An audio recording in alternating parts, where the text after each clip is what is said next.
Is that spring water or This is sparkling water. sparkling water? But it's been sitting in the van for forever. I got fresh. I got tonic if you want. We can make drinks down here if you want.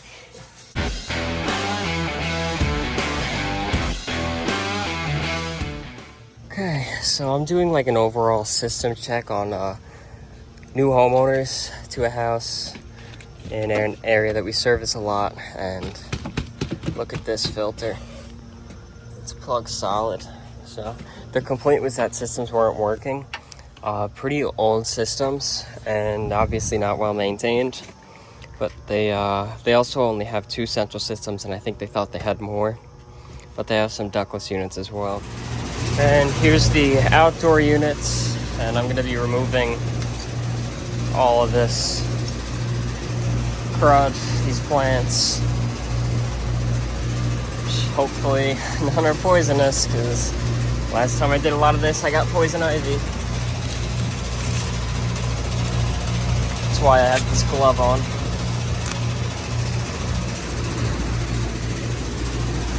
But I'll go around the whole thing and do this and then check them out. Okay, so I turned them both off. I cleaned out this one really well, vacuumed it, and brushed off this coil. My main concern isn't cleaning it right now. It's making sure that they're all working, because there are a few ductless systems and things that I need to check out, and I don't have all the time in the world. But I have my gauges hooked up, and looks like we're gonna have some low superheat. My guess is going to be that the coil inside is dirty, but I also had to move the mounting bolts for the condenser fan to quiet it down because it was missing 2 screws. I tried to screw them in, but they were stripped, so we'll see what happens with our pressures. I'm going to work on cleaning out that unit now. Okay, so I'm in this attic. It's actually a very nice attic with a full floor and handlers right there. Some crazy ductwork going on here. It goes from end to end with our unit right here. Oh, this isn't going to be our unit. It's going to be the downstairs. Okay. Okay, so I popped the coil cover off, and I tried to get as much cleaner in there as I could on the evaporator and let that sit. And then I also, if you could see, brushed off the blower wheel, what was accessible, as best as I could, just for a quick repair to see if I could get the pressures to change at all. So we should get some more airflow, hopefully. And the difference that made is actually pretty big. We brought our superheat up a lot, so that's pretty cool. Still a little bit low, but our subcooling is pretty high. So I'm not too sure what to do about it yet. I'm gonna let it sit for a while and take care of the unit on my left. And we got some absolutely filthy ductless filters as well. This ductless system is the Sanyo from 2011. And actually, my parents have the same unit in their house, but it's low on refrigerant. And he just wants to add, so that's what we're going to be doing. Adding refrigerant. It's near dead empty, so just adding the factory charge will be what we're going to do. He's totally aware that there's a risk of ruining ductless systems. I know people were commenting that. I always make customers aware, but I have yet to ever have that happen, so whatever. But I'm going to add refrigerant now, 410A, see if we can get that unit cooling. It seems to be that, although not well, everything is cooling, except for that ductless. So we'll see what happens. And I got my Measure Quick app hooked up with a testo probe. My scale's on, zeroed out, line is purged. I want ounces, so just add. I'll start right off with a pound because it's dead low. So, and then hopefully we start cooling.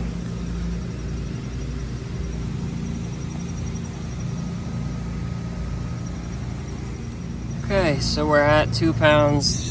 Just shy of 5 ounces, and looks like I'm going to be leaving it around there. Our superheat's coming down, and I'm going to go ahead and add that sealant in.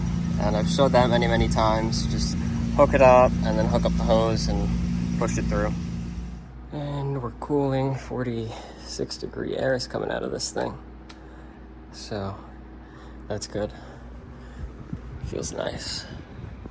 Get it all put back together. They're gonna be replacing it soon. Okay, so I finished up there. That was one of Mike's friends, so it was more of like a favor that we were able to get there today. But now I'm at my next call, which is possible 3rd floor AC system leaking. If I could get my tool bag out. Wow, it's stuck. Got it.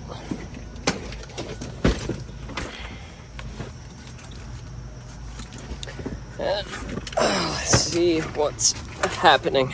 Just got bombarded by little kids. I hate kids. But I found the leak. I'm gonna cut in a PVC union.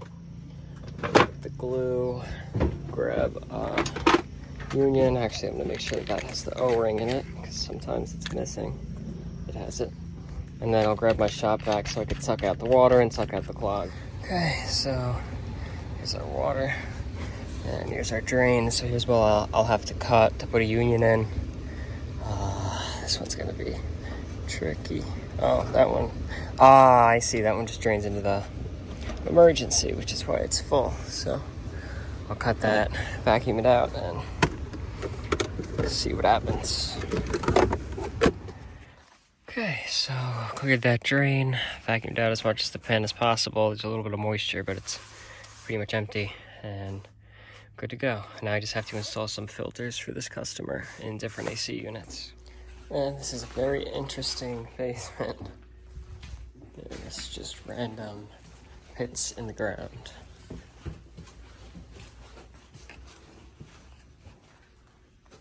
Well, that's where they keep the filters. And this is where I need to go to replace a filter in that box all the way back there. Okay, so I finished up with that, and now I'm on my way to Valley Stream for a Rheem warranty repair. Rheem dispatched us out for this one, so we'll see what happens. I think it's just a flammable vapor sensor replacement, but I don't know, I kind of have a feeling that if it needs to be replaced, then maybe there's a reason that it went out. Maybe he's got some sort of gas leakage or something like that, but we'll see. Okay, so that Rheem heater, I just replaced that sensor, and I contacted Rheem, and I had to inform them that the system is not installed properly. The venting is 3-inch, and it's not drafting. It had a positive draft, so I had to shut the system down, and the customer was very, irritated. So he eventually decided that he's going to go ahead with the repairs, so I picked up everything I need from the shop for that, and I'm going to be making those repairs now. Being a Rheem service provider, we do not get paid by Rheem if the system is not installed properly, and we also have to let them know because the system's no longer under warranty, especially when it's something so serious as venting, where it's literally dumping carbon monoxide into the space with a positive draft. So hopefully that goes smoothly. I wasn't able to record because the customer was on my back, but this is how it was with the 3-inch venting and a little bit of a down pitch right there. So that wasn't okay, and I'll show you what it did. And this is what I did. I switched that piece for 6x4, a 4-inch elbow, and a 4-inch piece straight going up, making sure it all had proper pitch, and that was good to go. And now I'm heading to Astoria, Queens, for a Lochinvar maintenance. It's a first-time customer, so we'll see what happens. And you can see Manhattan, which is kind of cool. I don't think I've ever been on Astoria Boulevard, at least not that I can recall. And it's a pretty cool view the whole way. Okay, so here's the unit. Can I take a video? Yeah, I'm taking a video actually. Yeah. I'll do it, and I'll send it to you. The homeowner is nice enough to be recording me right now, but I'm working on a Lochinvar unit, and this exact model I don't believe I've actually come across before, but I'm doing a full maintenance, which is going to be like an exact replica of the video I have for the maintenance on a Burnham Alpine. So I started off by disconnecting the fresh air intake And now I'm going to disconnect the gas.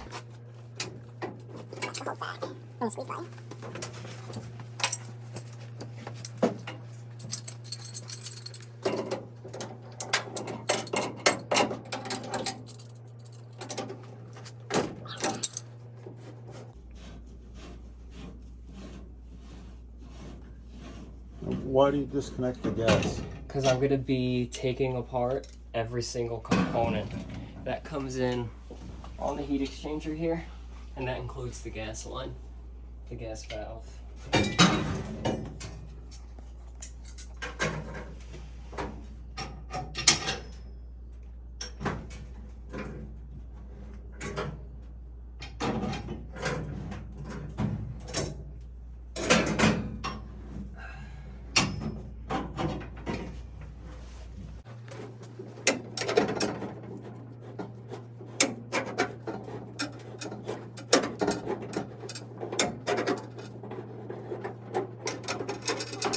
Disconnected, and they have two bolts right here, or two nuts that go to a U-bolt that are holding this gas line in place. And I'm not gonna be able to slide it out easily, but it should be okay.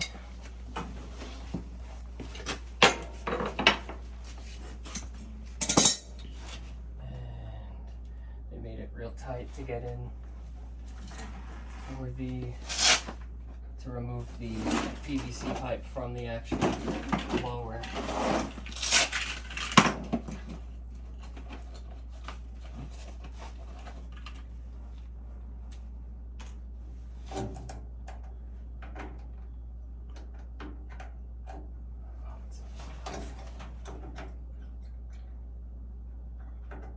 Do you guys do service contracts?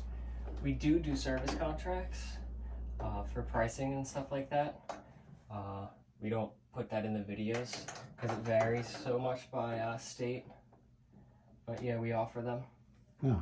No, I guess I'll get the offer after you're done. Yeah.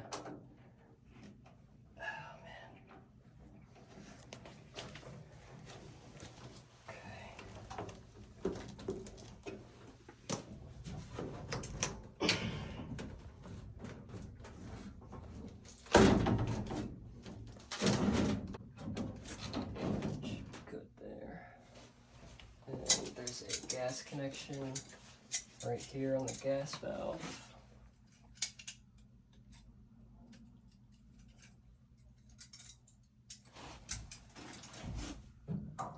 Which is a little tricky.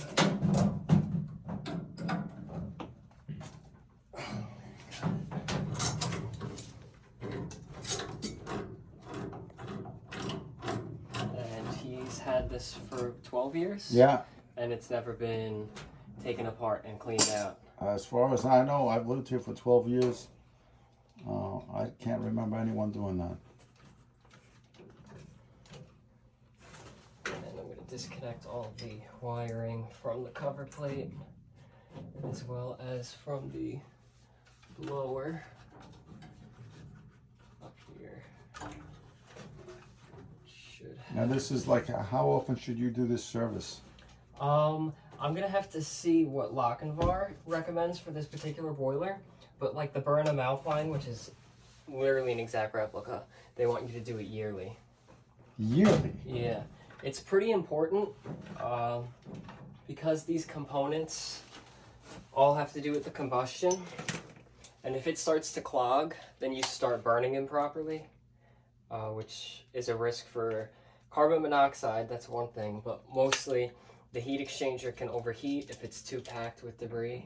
It could not heat the water well, or it could just completely not burn correctly at all, and then just make it absolutely filthy dirty, which I kind of have a feeling it's going to be the case when I open this up, is that it's going to be like beyond filthy, but I don't know.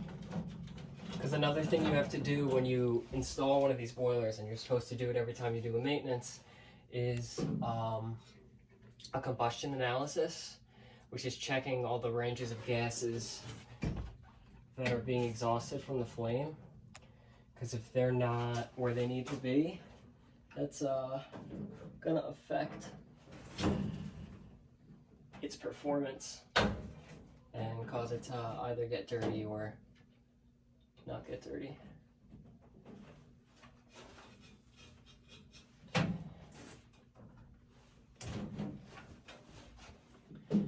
Now I should be able to just pull this whole front cover off.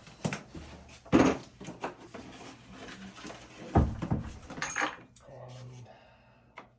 I guess it's a 10.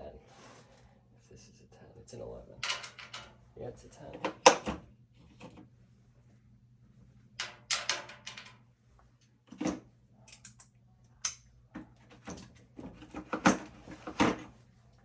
And one really important thing too with these is that when you tighten it, when you put it back on, it's just like lug nuts on a car. You have to do it in a star pattern or you'll warp the cover plate and it won't seal properly. Doesn't matter too much when you're actually taking it apart, though.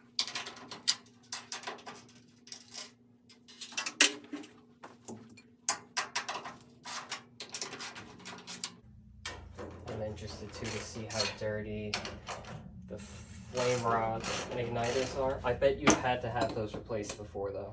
I think a lot of that had to be replaced. One? I don't know. It's annoying. Every single manufacturer changes screw heads. Sometimes they're Allen, sometimes they're Torx, sometimes they're Phillips. It's annoying. This is the flame rod. This is what senses it. Actually, it's not dirty at all. No, it's in good shape. Yeah. Sometimes you'll see them like completely disintegrated too. Well, so far we got one thing right. It's actually reusable. Yeah. And our igniter that's going to be reusable too. But you can see if you look close at the gap, that's too far away. Okay. Which could cause it to fail to ignite. It could be related to the error you had, but I don't know what error it was, if you even had one. Won't it show if you go into the system? Oh Won't it yeah, show? I can probably pull it up in the history once I put it all back Yeah, it together. happened this morning.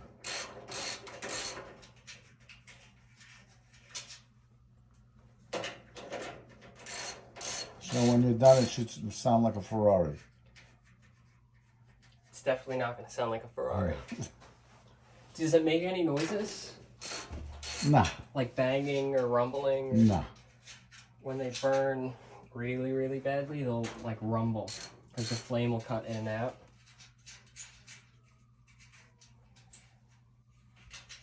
Okay. So I should be able to pull it out.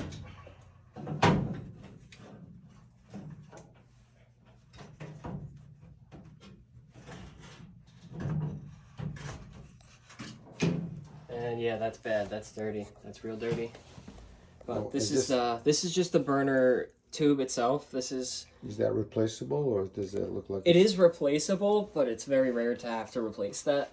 Okay. It's a wire mesh. Hey, you want but- a video of the inside of this thing? Yeah, I'll take it. I don't know how long my battery's gonna last. Should I go get a charger? You could use my phone too. Yeah? Okay. But yeah, that's pretty bad. And you know what? I'm gonna stop this one. Flash on. So, switching over to my phone, but you could see just how dirty this heat exchanger is. And you can look in at all the tubes. So the water in the boiler, it goes into all these small tubes and the flame comes around it. There's like a cyclone of a flame right here. And it exhausts out, comes down, and goes out of the boiler. But when you have these, like all this black debris, that plugs up inside the water tubes. And then it's less efficient at heating the water, and it doesn't burn as efficiently. But you're not supposed to use any chemicals to clean it. You're only supposed to use a brush and water. So I'm just going to lightly brush it first with a nylon bristle brush, because you can't use any seal wool or anything like that. But How about a power washer? look at all that. It'd be cool to get a power washer in, but it wouldn't be able to drain fast enough. No. This is real bad. Okay, I got a power washer right now hooked up. I can bring it right in here 2 seconds. Yeah, wow. This is the worst condition heat exchanger, like dirtiest I've ever seen. Really? On one of these, yeah. So it hasn't been cleaned in a while. This hasn't ever been cleaned, I would guess.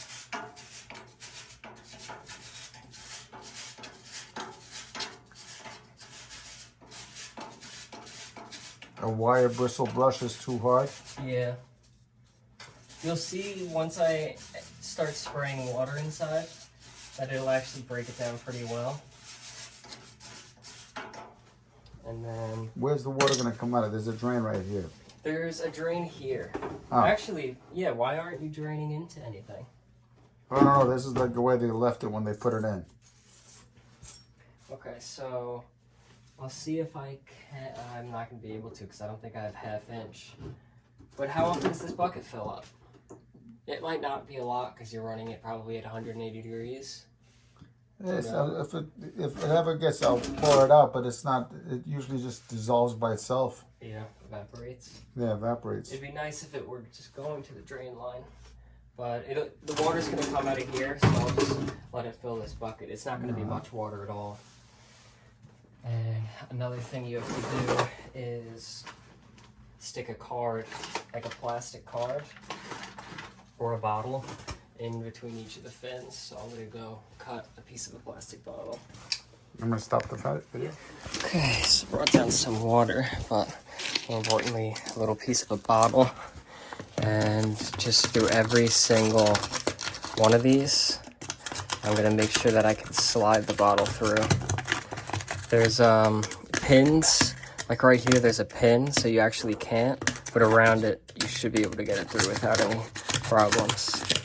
And you just go through the whole thing. And this one's actually gonna take probably quite a while because of how deep this heat exchanger is.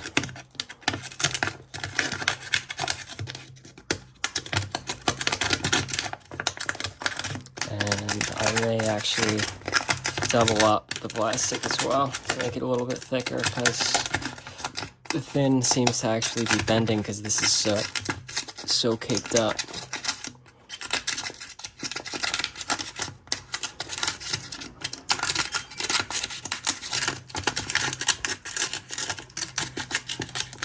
All right, here you go. Oh, thank you.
Grab it.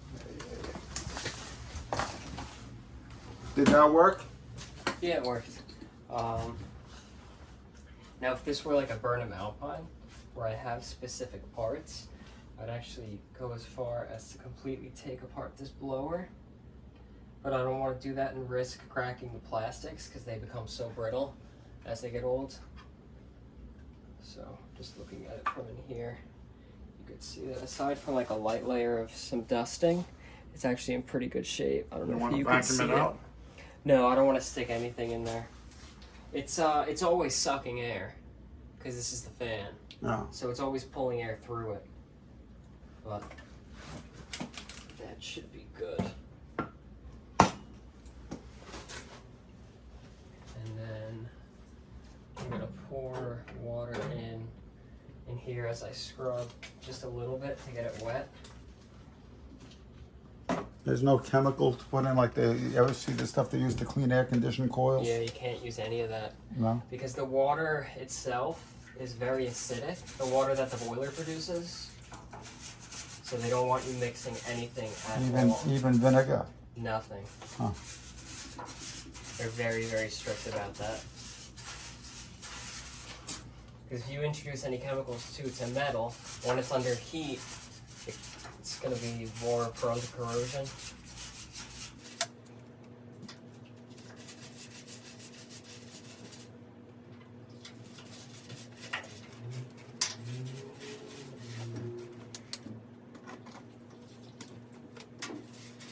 You can smell it too. It almost smells like a little bit wet in here. If you care to smell it. Huh. Is that spring water or This is sparkling water. sparkling water? But it's been sitting in the van for forever. I got fresh, I got tonic if you want. We can make drinks down here if you want.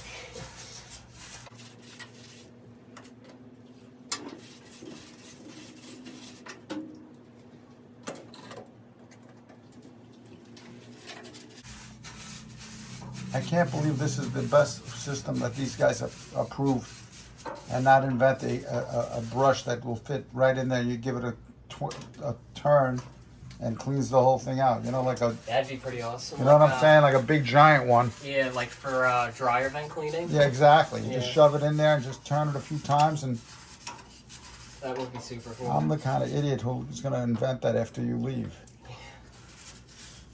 And you'll be my first customer.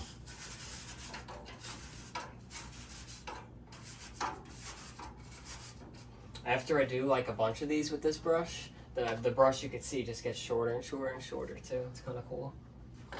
But that would happen if you had a big one. Yeah. And then that'd be expensive. Well, either that or you have to use a different, you know, there's so many new materials out now. And you can see we're draining out water now right there. Yeah. I want to pull, once this stops draining, I would clean out this condensate trap. Because I can't imagine how dirty it is in there.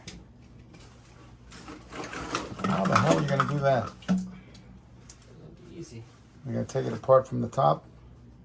This right Oh, here. just, yeah. I'll just pull it right out. There's a screw. 5/16 screw right here.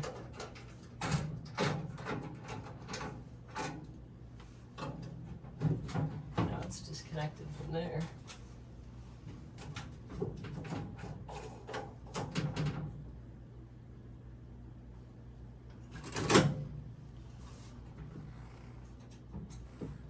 And it has a built-in float switch, so if it overflows, it knows.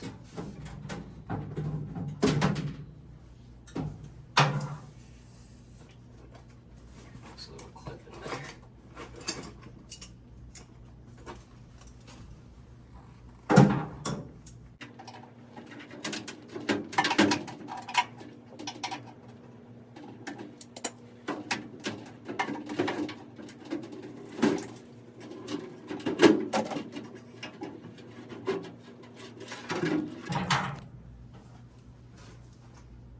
Look at that sludge.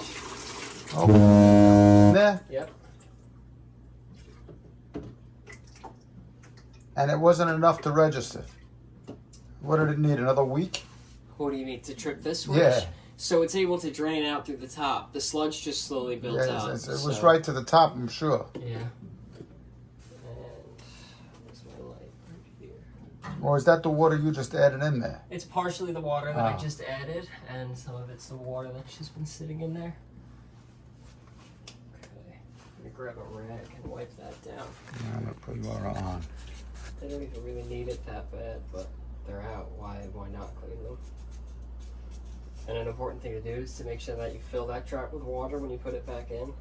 Because if it's not filled with water, then it'll spew carbon monoxide out. You're gonna fill what with water? I already filled it, this white trap. Oh, really? Because if you don't fill it with water, the gases will come out of that hose and out right here. Ah, so it'll mix in with the little water that's in there. The gases? Yeah. Well, no. the water's gonna completely prevent the gases from escaping that way. Huh. It's a trap. It's the same way like a trap in your bathtub prevents the sewer gases from coming out.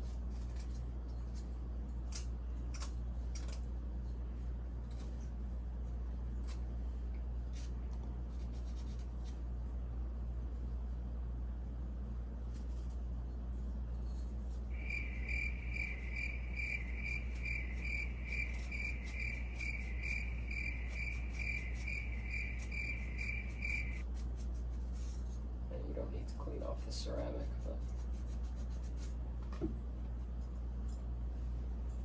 So what's the next step? You're putting it back together?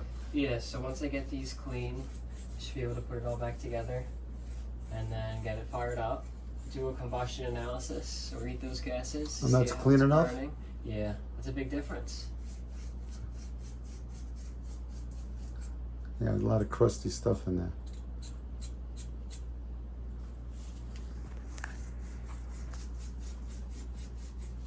And I'm gonna put a pause on it. A little bit trickier on this than the Burnham Alpine. 'Cause the Alpine doesn't have this little piece right here that prevents you from putting it in straight. But that lined up nicely. And I'll get all of these caught.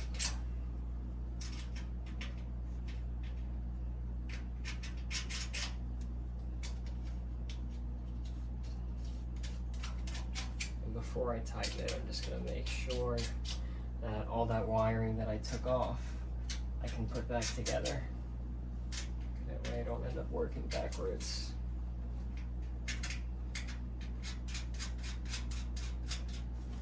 And it's tough because you really can't see any of it. But there is a connection all the way in the back on the blower. That's in. Up top is the 120 volt connection.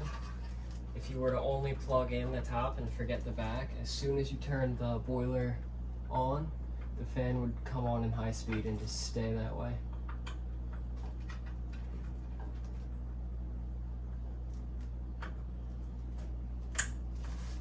And then there is a piece of pressure switch tubing that has to come into the gas valve. Electrical connection for the gas valve, which is a little bit tight.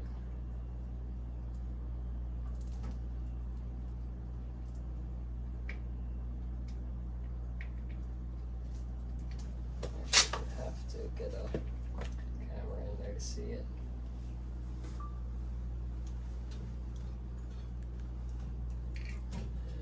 How many phones do you have? 2. Mikey Pipes pays for 1. And that's in there. Nice. And now we could tighten this up and then get everything else connected.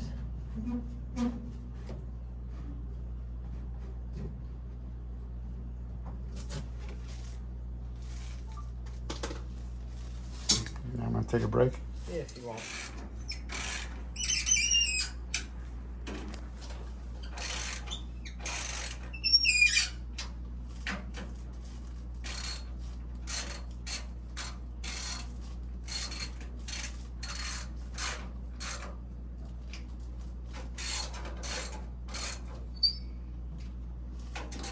And then you want to be careful when you tighten these because the studs do snap and you don't want that to happen.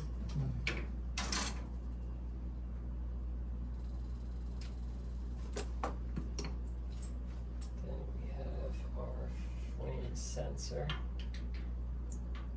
and our igniter. And if these gaskets were in really bad shape, I'd replace those too.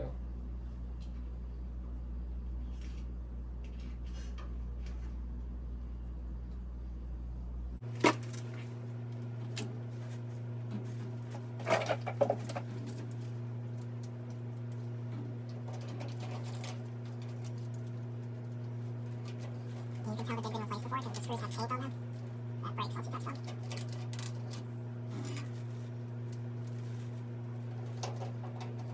So the screws are in good shape. Yeah, the screws are fine, but it's also really easy to strip out the screws because it's an aluminum plate. So you have to be careful with that. 'Cause a lot of the times they'll catch and it'll feel really good break at a that bad off. angle. Yeah. And you go to tighten it and it's done.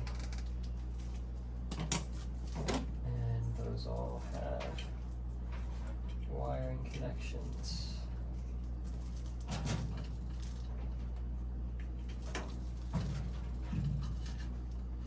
And I am going to double check against the footage to make sure that these are all going to the right places. And then there's 2 wiring clips.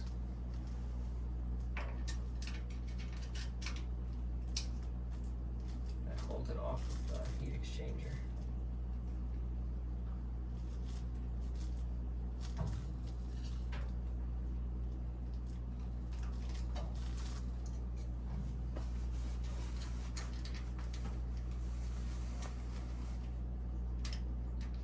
It would have been interesting to do a combustion analysis before and after to see how much it changed. I always want to do things like that, but then realize too late. Well, wouldn't it be on the prior information? No, so a combustion analysis is done with this tool right here, Ah, and it measures it. Got it. and I don't think it's ever been done. And now I have to get some pipe dope for the gas piping. I usually just post everything. No, make it look professional. Always edit it. Make it look good. I don't like to, because people don't like when you edit, because then they're like, oh, well, what did you take out? Did you do something sketchy, happy?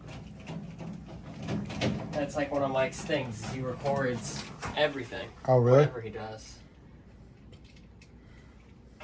Like yesterday, I posted a video, and a customer had an AC system that's leaking refrigerant, but it's one of those mini split systems. You're not supposed to add sealant to those systems to seal the leak, because you can clog valves or like small tubing. The manufacturer will void the warranty, but I made the customer aware that that's the issue, and he wanted to do it still, so we did it. But he felt like you can't do that. Did it work? I mean, I don't know. We won't know for a while No. if it's sealed or not. But when you just present the customer that's That's- the case, and if they want to do it, they want to do it. They're paying for us to do work for them. But everything is plugged in now, so it should be good to turn it on. And hopefully You got the nothing gas pipes pulls up. all up, back on, everything? Yeah.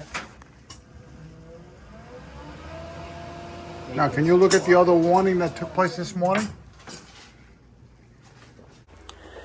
Okay, so I just spoke with Lochinvar's tech support for an error that was in the history of a flue sensor fault, and we took some ohm readings on the sensor, and Lochinvar said that next step will be replacing that sensor. The homeowner's ordering that sensor. I just did a combustion analysis, and I'm going to go ahead and take a look in the manual for this, what those readings need to be. I should be able to pull it up online. But my main concern is that it's burning safely with a low carbon monoxide, and it is at 7 parts per million. That's good, especially for a high efficiency. Okay, so we need 8 to 10 on our CO2 and 3 to 6.5 on our O2, and you can see we're right there. So it's burning properly and it's burning safely. Okay, so I finished up there. I don't know how that footage is going to end up turning out, but it was really nice that the homeowner was willing to record for me. He found us on YouTube on Mike's channel. He subscribed to me now. He was a really, really, really nice guy. and I really enjoyed that job. He felt that it was worth the money too, because he hasn't done that ever. He didn't even know it needed to be done. I have never seen or touched or worked on that boiler before, so I was a little bit nervous about breaking something, but it's the same thing as an Alpine, so it wasn't really that. I wasn't that nervous, but still, you never know. And it's like Lochinvar's tech support, I don't ever have very good luck with, even though I was able to get them on the phone today.